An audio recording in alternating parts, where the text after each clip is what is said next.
திருப்பாடல்கள் சங்கீதம் 4. எனக்கு நீதி அருள்கின்ற கடவுளே, நான் மன்றாடும்போது எனக்கு பதிலளித்தருளும். நான் நெருக்கடியில் இருந்தபோது நீர் எனக்கு துணை புரிந்தீர். இப்போதும் எனக்கு இறங்கி என் வேண்டுதல்களுக்கு செவிசாய்த்தருளும். மானிடரே, எவ்வளவு காலம் எனக்குரிய மாட்சிக்கு இழுக்கை கொண்டு வருவீர்கள்? எவ்வளவு காலம் வெறுமையை விரும்பி பொய்யானதை நாடி செல்வீர்கள்? ஆண்டவர் என்னை தம் அன்பனாக தேர்ந்தெடுத்துள்ளார். நான் மன்றாடும்போது அவர் எனக்கு செவிசாய்க்கின்றார். இதை அறிந்து கொள்ளுங்கள். சினமுற்றாலும் பாவம் செய்யாதிருங்கள். படுக்கையில் உங்கள் உள்ளத்தோடு பேசி அமைதியாயிருங்கள். முறையான பலிகளை செலுத்துங்கள். ஆண்டவரை நம்புங்கள். நலமானதை எங்களுக்கு அருள யாருளர் என கேட்பவர் பலர். ஆண்டவரே, எங்கள் மீது உம்முகத்தின் ஒளி வீசும்படி செய்தருளும். தானியமும் திராட்சையும் நன்கு விளையும் காலத்தில் அடையும் மகிழ்ச்சியை விட மேலான மகிழ்ச்சியை நீர் என் உள்ளத்திற்கு அளித்தீர். இனி நான் மன அமைதியுடன் படுத்துறங்குவேன். ஏனெனில் ஆண்டவரே, நான் தனிமையாய் இருந்தாலும் நீரே என்னை பாதுகாப்புடன் வாழ செய்கின்றீர். இந்த சங்கீதத்தில் நமக்கு யார் மூலியமா நீதி கிடைக்குன்னா தேவனால மட்டும்தான். அதனால உங்களுடைய நீதி ஆண்டவர்கிட்ட இருக்குன்னு நீங்கள் நம்புங்க. உங்கள் குடும்பத்தின் காரியங்களாக இருக்கட்டும், உங்கள் அலுவலகத்தில் இருக்கட்டும், என்ன ஒரு விஷயமா இருக்கட்டும், உங்களுக்கு கிடைக்க வேண்டிய நீதி கால தாமதம் ஆனாலும் எனது தேவன் தான் எனக்கு தருவார்னு நீங்கள் முதல்ல நம்புங்க. ஆண்டவர் நம்மளை பார்த்து கேட்குறாரு பாருங்க, எவ்வளவு காலம் எனக்குரிய மாட்சிக்கு இழுக்கை கொண்டு வருவீர்கள்? எவ்வளவு காலம் வெறுமையை விரும்பி பொய்யானதை நாடி செல்வீர்கள்? அப்போ இந்த சங்கீதத்தில் நமக்கு நீதி கிடைக்கணும்னா நம்ம பொய்யானதை நாடி செல்லக்கூடாது அப்படின்னு தாவீதையா சொல்றாங்க.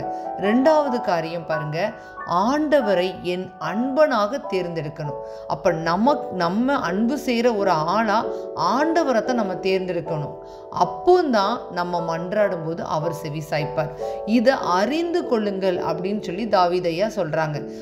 ஏன்னா தாவீதையா வாழ்க்கையில் பாருங்க எவ்வளோ பிரச்சனை. சொந்த மகனே அவரை கொலை செய்யறதுக்காக தேடினான்.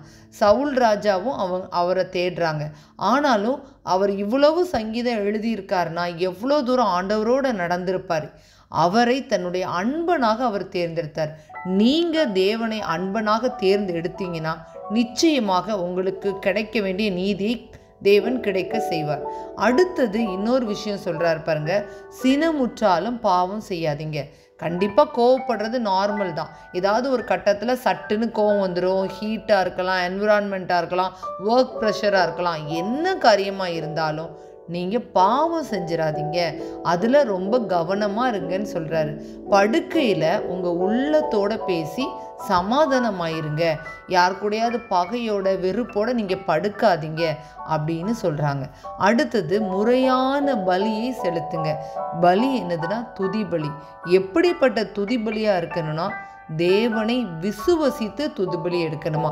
எனக்கு செய்வார், எனக்கு பண்ணுவார் அப்படின்னு சொல்லிட்டு உங்கள் சூழ்நிலையே நீங்கள் பார்க்காதீங்க. எந்த ஒரு பாசிபிலிட்டிஸும் இல்லாட்டினாலும் பாசிபிளாக நம்ம ஏசப்பா மாற்றுவாங்கன்னு நினச்சி நீங்கள் ஸ்தோத்திரம் பண்ணுங்க. அதுதான் பலி. நலமானதை எங்களுக்கு அருள யார் இருக்கா அப்படின்னு நிறைய பேர் கேட்குறாங்க. ஆனால் உங்கள் மேலே ஆண்டவருடைய முகத்தின் ஒளியை வீச செய்யணும்னா தானியமும் திராட்சை ரசமும் நன்கு விளையும் காலத்தை அடையும் மகிழ்ச்சியை விட மேலான மகிழ்ச்சி என்னதுன்னா நீங்கள் தேவனை அவருடைய அன்பனாக தேர்ந்தெடுக்கணும். அவரை நீங்கள் ரொம்ப நெருக்கமான சூழ்நிலையில் கூவி அழைக்கிறவர்களாக இருக்கணும்.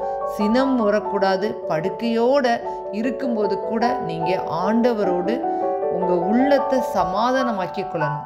இப்படியெல்லாம் நீங்கள் செய்யும்போது தேவன் உங்களுக்கு நீதி வழங்குவார், உங்களுக்கு மாட்சி கொடுப்பார் அப்படிங்கிறத நமக்கு இந்த சங்கீதத்தில் அவர் அருமையாக சொல்கிறார் பாருங்க. நான் மன அமைதியுடனே படுத்துறங்குவேன். தனிமையாக இருந்தாலும் நீரே என்னுடைய பாதுகாப்பாய் வாழச் செய்கிறீர் அப்படின்னு சொன்னது போல நாமும் நடப்போம். தேவன் உங்களை ஆசீர்வதிப்பாராக. கர்த்தர் நல்லவர், அவர் கிருபை என்றும் உள்ளது. ஆமீன்.